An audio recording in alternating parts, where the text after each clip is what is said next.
Hey folks, back with another video. Now, in this video, these are the continuation of the which I used to do the daily on the news, but from now on, I'm gonna instead of doing daily, I'm gonna do a weekly. Anyhow, without further much ado, let's dive into today's video.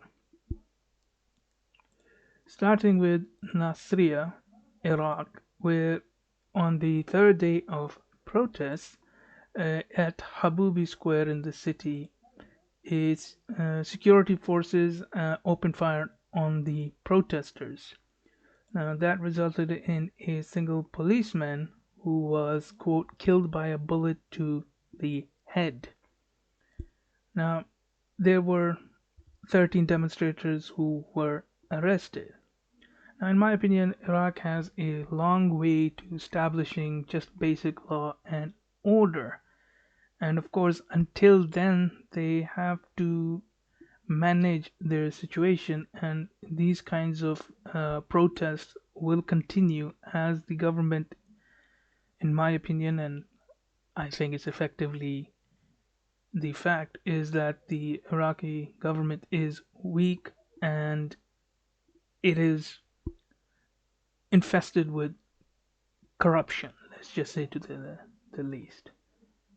Anyway, I will continue to look into further any kind of news that comes from Iraq, as it is important to keep an eye on. Moving on into the Berlin, Germany, where approximately 1,000 protesters gathered to protest the murder of Rosa Luxemburg and Karl Liebknecht, who were murdered in the 1919. Now, in the protests, the flags were spotted of German DKP Communist Party and the radical leftist Antifa, along with the Kurdish and Turkish organizations, were also present at the protest. As so far, and I have tried looking into whatever I can gather, the number of arrests is still unknown. Now, while I'm no fan of communism, I do believe that they have the right to protest, and there has been no more news on this. However, I do have faith in the German justice system and that they will deal with them in a just manner. They are they will do what I think they will do the right thing in this case, the court system. Moving on into the news that was in Kremlin, Moscow, Russia, the Armenian Prime Minister Nikol Pashinyan, the Azeri President Ilham Aliyev, and Russian President Vladimir Putin met for the first time in their first meeting since ceasefire, and they will be joined, of course, with the senior officials who will discuss traffic links, and also they hopefully this will create a opening for the two neighboring countries to discuss the the thorny issue that is Nagorno-Karabakh, but other various issues as well, and hopefully they can, uh, hopefully they will, even if it's slow, but they need to do it. You know, of course, there are no fast solutions. There's no easy solution here, but rather it's going to be a long, arduous path for both the Armenian and the Azeri side to work on this, and hopefully with the Russian being the mediator, that they can sort of nudge them to move further rather than, in my opinion, freeze the conflict into just this particular situation and never move on. Moving on into our next issue of the what happened in this week was the Taipei, Taiwan, where U.S. Secretary of State Mike Pompeo announced the lifting of restrictions on future interactions with Taiwan. And of course, Taiwan Foreign Minister Joseph Wu welcomed the move. Quote, "This is a big thing for the elevation of Taiwan US relations." And I agree, this is both, it is a bold move, a big move, as I read in one of the news uh, articles, and I welcome this move as well personally. Of course, Beijing has yet to formally respond to this whole thing. I have not found any. And the U.S. ambassador to the UN, Kelly Craft, there was a plan that she would take a trip to Taipei, but that was subsequently cancelled. But it was replaced with a virtual meeting between the ambassador and I believe, the leader of Taiwan. And of course, continuing with this, but in a different part, in The Hague, the Netherlands, the U.S. ambassador to Netherlands, Pete Hoekstra, met with the Taiwan's representative Chen Hsing, and they took that opportunity to take photos at the U.S. Embassy, while also the U.S. Department of State announced that there was a closed door meeting between the U.S. Assistant Secretary of State for Political Military Affairs Clark Cooper and the representative to the U.S. Xiao Beijing. Hopefully, they, I am assuming, did discuss various issues, and hopefully, this is another good sign that the U.S. is doing. It is tilting, as you can see. It is. I think it's part of a bigger strategy of trying to build a credible deterrence for the Beijing regime. And moving on to the next story is the situation in Turkey, in Ankara. The foreign minister Mevlut Çavuşoğlu is set to visit Brussels, I believe, in the next week, as far as I know. And another good news from the Turkey is the fact that there has been an official offer for exploratory talks on the maritime dispute between Greece and Turkey. Another, uh, I think, a good move from Turkey's side. And a little bit of the background to this is the fact that um, Turkey and uh, Greece have held about 60. They've held 60 rounds of talks, which were abruptly, I believe, suspended in 2016. And on a positive note, there will be on the 25th of January, Greece and Turkey will hold the 61st round of talks to discuss various issues they have. And as you know, I am a big believer in cooperation, peace, talks over just war and mayhem that causes, just the amount of damage it causes is, that's just unfathomable. It's just, I think if it can be avoided, it should be avoided. Anyhow, President Recep Tayyip Erdogan has invited the European Commission President Ursula von der Leyen and as well as the European Council Chief Charles Michel. Of course, the UAE Ministers of State for Foreign Affairs Anwar Gargash commented for a recalibration of relations between Turkey and UAE, which seems to be, which I think is a good sign, because UAE and Turkey have had a bit of, let's just say, their relations have taken a nosedive, and senior Turkish officials have welcomed this move by the UAE.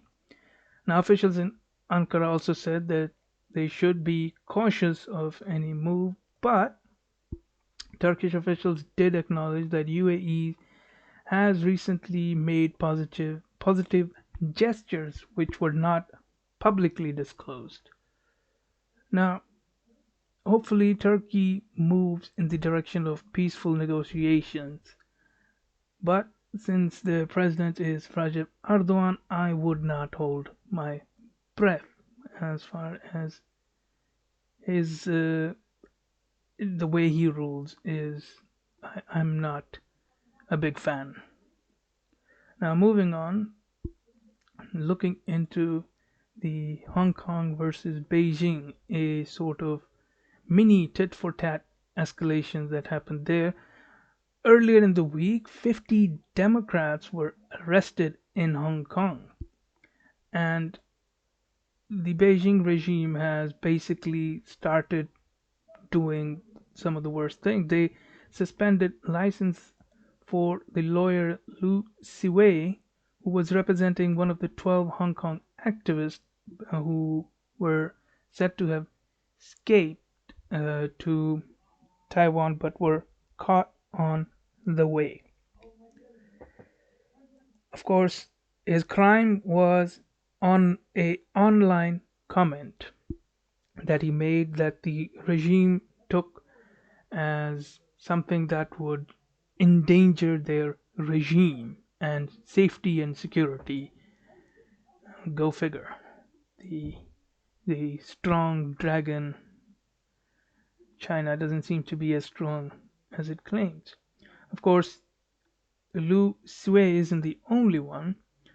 Ren Kuan his license is also in danger as his crime was for making comments in court that again were interpreted as something that would cause danger to the regime effectively. And of course, to add insult to injury is the fact that both lawyers have been blocked from seeing their client. And I mean, this the whole court thing, in my opinion, it just looks like a kangaroo court for these Hong Kong activists. And I do believe that when the regime can't even provide decent justice, I'm not saying perfect, but decent justice, then I think the people have the right to rebel. And Hong Kong is rebelling, and in this case, I do support the Hong Kong people's right to both rebel and, if they see fit, to even secede from the rule of Beijing that is become tyrannical. Moving on, the looking into the relations, in looking into Kuwait, the government ministers there have resigned in mass, and the Prime Minister Sheikh Sabah Al Khalid is set to submit, and in fact he has submitted his resignation to Amir Sheikh Nawaf Al Ahmad Al Sabah, who has approved the basically the resignation. This has resulted in the whole cabinet being basically resigned, and the cabinet will continue as caretaker until a new cabinet is set up. Moving on to Washington, D.C. The U.S. Secretary of State Mike Pompeo has alleged Iran as Al Qaeda's new base. Personally, I think this is just like it's a joke. This isn't, in my opinion, credible at all. Anyhow, but Foreign Minister Mohammad Javad Zarif dismissed the allegation as, quote, warmongering lies. And Mike Pompeo subsequently announced new sanctions on Iran. And President Donald Trump, in my opinion, has completely squandered the opportunity he had with Iran that was afforded to him by the Obama administration. He could have used that opening as a way to further a more stronger uh, agreement with them that would have safeguarded both the interests of the United States, Middle East, and in particular Israel as well. But for whatever reason, they squandered that opportunity. And I mean, I think the squandering of opportunity was both, I think, in a certain sense, like sort of like morally was wrong, but also I think effectively in results it was just counterproductive. But anyway, I will be talking about Iran and Israel a bit later.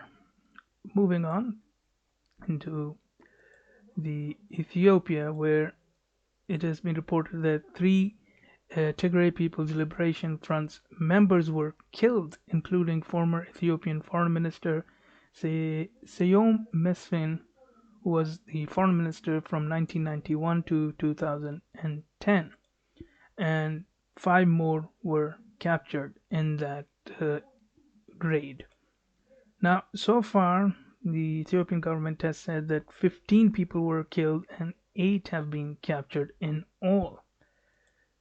On top of it, it has come out that the Ethiopian government has inflicted damage on the Al Najashi Mosque and the Emmanuel Orthodox Church, and which has resulted in several people being killed. Now, so far, the officials have been silent over the whole incident, but of course, this shows why wars are bad. I mean, I think the war always inflicts a cost both on people and not just people, but on, for example, historical sites. Now, the mosque, the Al Najashi Mosque, is said to be one of the oldest mosques in the continent of Africa. And I believe that whenever such things happen, they rob us, not just the local people, but I think the whole humanity, of a little bit of the identity and our connection, however little, with the past. And these kinds of small things sometimes have bigger consequences for future. I hope there are not much. Hopefully, the the whole situation in Ethiopia comes under control and that law and order is established as soon as possible. Moving on into looking into the Kampala, Uganda, where there was a nationwide internet blackout as of Tuesday. Now, national connectivity was down by 33%. Now, officials have been silent over the whole issue of the blocking of the internet. And on top of it, Uganda also cancelled the accreditation request of the US observations. Now, United States Ambassador to Uganda, Natalie E. Brown, expressed, quote, profound disappointment. Now, keep in mind, only 10 accreditations were approved of 1,900 accreditations.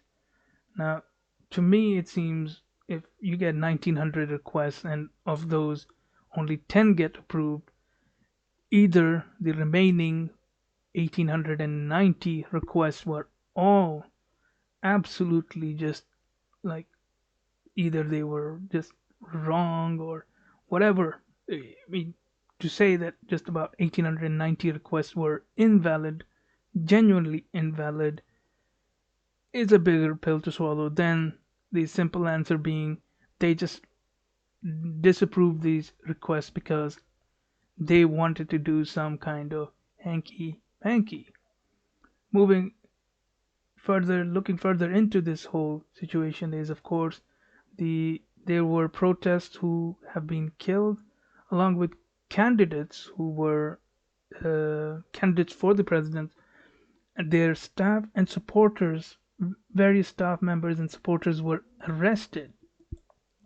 Of course, the Ugandan government has implemented a ban on social media platforms and messaging apps until further notice, which of course enforces the point of view that the Ugandan government is messing and it is doing everything it can to interfere in the election and to make it basically they are basically messing with the integrity of the election in Uganda. And of course, Uganda, this was all in the backdrop of the fact that in this week, Uganda was supposed to hold an election, which they did hold on the 14th of January.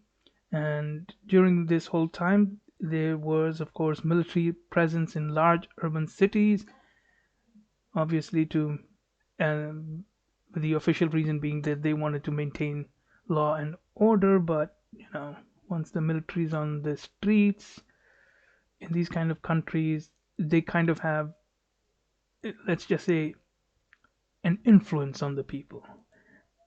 However, the results are that Yoweri Museveni had won with 59% of the total vote cast, with Bobby Wine coming second with 35% of the vote. Now, I commend Bobby Wine and I congratulate him for at least getting 35% of the vote, which is a sizable chunk.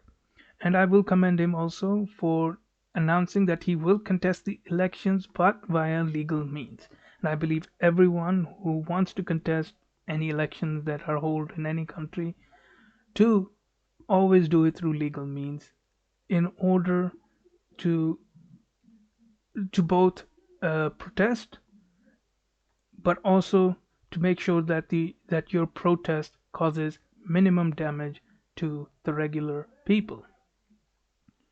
Now, moving on, in Tallinn, Estonia, the Estonia's Prime Minister Jüri Ratas has stepped down. Now, his stepping down was over a corruption allegations. Now, President Kesti Kaljulaid has accepted his resignation, and of course, in Tallinn, in Estonia, when a prime minister resigns, it automatically means that the whole government also by default basically resigns. Now, President Kaljulaid has 2 weeks to nominate a new leader. There are some news that she might that she's gonna first offer it to the opposition leader. Whatever that is, we'll find out within 2 weeks. And of course, the corruption allegations are in connection with the investigation over a 40 million euro loan granted by the Credex.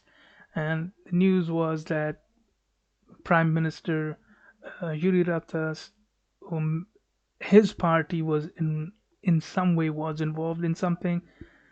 I did read, but the thing is that Prime Minister, well, former Prime Minister, well, he has some time, but anyway, Yuri Ratas says that he was unaware of any such dealings. Anyhow, I hope there is an impartial investigation that will look into the whole case, and hopefully the truth will emerge as to who is responsible, was there corruption, and if so, what possible sort of punishments will the courts decide. While I'm not confident on the Estonian judiciary system as much as I am of the other Western European countries, but I think the Estonian government will, the judiciary system in Estonia will do I think a decent job. And moving on into the Bangui, Central African Republic. Security forces have repelled rebel attacks on various towns, including Bangui, the capital of Central African Republic. So far, one Rwandan peacekeeper was killed while another was injured. Now, 30 rebels were killed, according to Prime Minister Firmin Nigrebada's office. and rebels are protesting the re-election of President Faustin Archange Tua, Tu Tuadera. I hope I'm pronouncing his name right. And the rebels are demanding that the president should sign agreements with the rebels. Now, personally, when it comes to Africa and their sort of government and how they work, it gets very messy very quickly. I cannot say. I mean, I don't know what the particular agreements are until I see what they are demanding. I will hold my judgment until then. Moving on and looking into the recent Syrian attacks by the Israeli Air Force, which carried out 18 air raids this week in the arms depot and various military positions in the along the Deir Azor to Iraqi border. Of course, the so far the casualties reported are 9 Syrian soldiers and 31 Allied fighters. Now, while I defend Israel's right to self-defense, however, I think flying into a neighboring country is wrong and in the long run counterproductive. These kind of things do have kind of impacts in foreign relations that come back later on. Anyway, there's more to talk about Israel. So, Israeli defense forces are drawing up plan. These plans are with respect to the nuclear facilities in Iran. The plans are how they will do things to neutralize the Iran's future capabilities of nuclear weapons, which I mean, it's been 30 years Israel has accused Iran of developing nuclear weapons, and that Iran has been from 6 months to 2 years away from having a nuclear bomb. But it's been such a long time that Iran has yet to develop nuclear capability. Anyhow, the the whole plan is actually in response to Iran's recent announcement of increasing the enrichment of their nuclear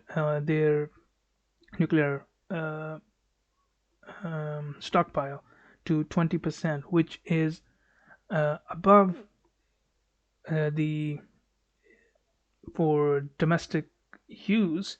The the 20% is above, but is far below for a weapons grade. Now, of course, these kind of moves by Iran do provoke other countries to whichever it does provoke other countries.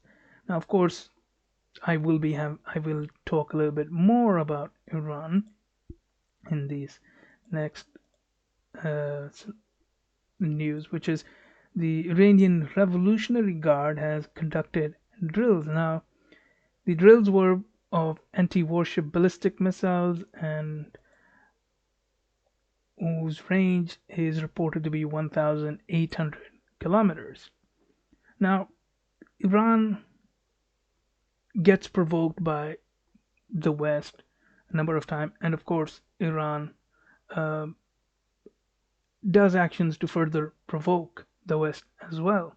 Now, the simple reason that I see is because the Iranian regime has the fear that they if they can present a credible view that they are close to having a nuclear weapon, but they do not have a nuclear weapon, if they can stay in that position, that a situation like what happened in Iraq to Saddam Hussein, or like what happened to Muammar Gaddafi in Libya, could be avoided in Iran. Which, I mean, like from a rational point of view, if you were looking at it from their point of view, you can sort of understand why Iran does what the Iranian regime. Let's be clear, it's not Iranian people, it's their regime, and why they do what they do. It is simply to survive. And of course, they also have the added bonus of making sure there is less chaos and less tyranny. Now, in my opinion, the Iranian government is not some kind of a, a good government. I think it has its own set of problems. Moving on, looking into the Mamuja, Indonesia, where a 6.2 Richter scale magnitude earthquake, where there was a 6.2 magnitude earthquake hit the Mamuja. So far, 81 people have been reported killed of it, and many people have become homeless due to the earthquake. The search operation has had to be stopped due to rain, as the heavy rains will, according to their reasoning, is that these kind of rains, if they continue to do search, there is the, how do we put it? Well, they believe that we could crush more people rather than rescuing them. Anyhow, in Mount Semeru, who has erupted in Indonesia and another place, but so far there have no casualties. There have been no casualties on that vicinity. While I do believe it's a relief to know that there were no casualties in the Mount Semeru region, I hope there are no more casualties in the Mamuja region due to the earthquake. And of course, my heart and prayers go to the family, and hopefully the government will do what is right. Moving on into Afghanistan, in Kabul, two female judges were killed at about 8:30 in the morning yesterday on Sunday. Now, there being the so far it has the perpetrators have been unidentified, and Taliban has denied any responsibility of it, whereas the Afghan government has condemned and has pressured Taliban to accept, quote, a permanent ceasefire. Now, I do believe that Afghanistan has a long way towards peace, towards a law and order situation. And when it comes to Afghanistan, the only Taliban holds the any kind of power or any kind of sort of let's just say the key to peace. If Taliban wants peace, then Afghanistan will have peace, and if Taliban does not want peace, there will be no peace. And so the Afghan government has to, I mean, while it can pressure Taliban as much as they want, they need to understand that without Taliban, there is no government. There is going to be no law and order. There's not going to be any peace. That is the reality in the ground. I mean, once when before 2001, Taliban controlled less area in Afghanistan than after the US invasion. Hopefully, I hope that Taliban can come up to a deal with the Afghan government for peace. Anyhow, moving on to our last story of this presentation, on a slightly lighter note, in Cairo, Egypt, the new archaeological discovery at Saqqara necropolis has revealed 54 wooden coffins. Now, these and other artifacts are said to be possibly dating as far back as 3,000 years. And This was at the funerary temple. A funerary temple of Queen Neat has also been identified there.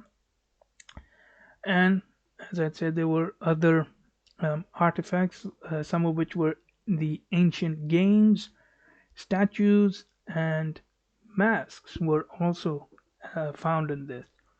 Now, this news, I think, is good for Egypt economically, as this will hopefully uh, make Egypt an attractive location for foreigners to come in and visit.